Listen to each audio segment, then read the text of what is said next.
Immerse yourself in the profound insights offered by Father Chuck Belmonte as he delves into daily reflections on various gospel passages from the Bible.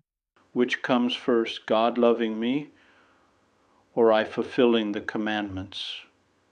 Does God begin to love me when I fulfill the commandments? Pope Leo XIV answers, in the Gospel, we hear some of the words Jesus addressed to his disciples during the Last Supper. As he turns the bread and wine into a living expression of his love, Christ says, "If you love me, you will keep my commandments." This statement frees us from the misconception that we are loved because we keep the commandments, as if our uprightness were a prerequisite for God's love.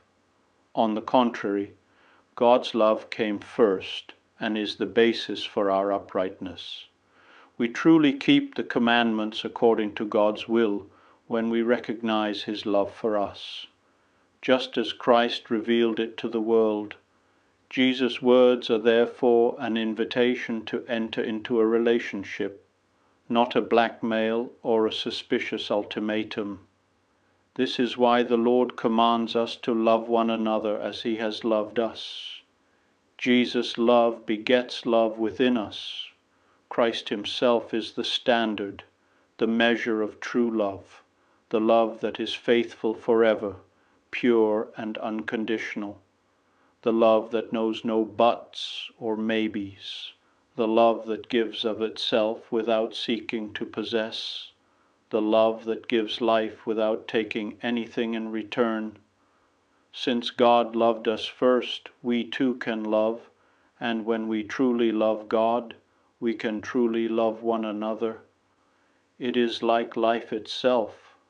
Just as only those who have received life can live, so too, only those who have been loved can love.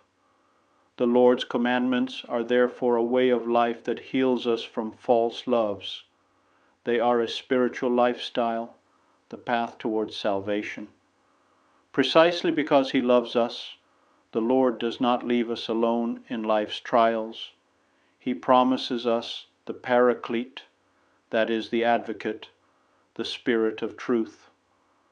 The world cannot receive the Spirit as long as it persists in evil, oppressing the poor, excluding the weak, and killing the innocent.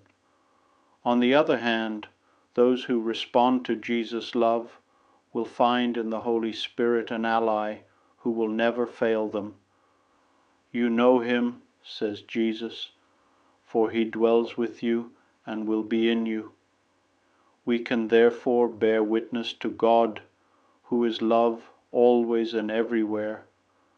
Love is not an idea of the human mind, but the reality of divine life, through which all things were created out of nothing and redeemed from death. By offering us true and eternal love, Jesus shares with us his identity as the beloved Son. I am in my Father, and you in me, and I in you. This communion of life defeats the devil, the Paraclete's adversary. In fact, while the Holy Spirit is the power of truth, the devil is the father of lies, who seeks to set humanity against God and people against one another.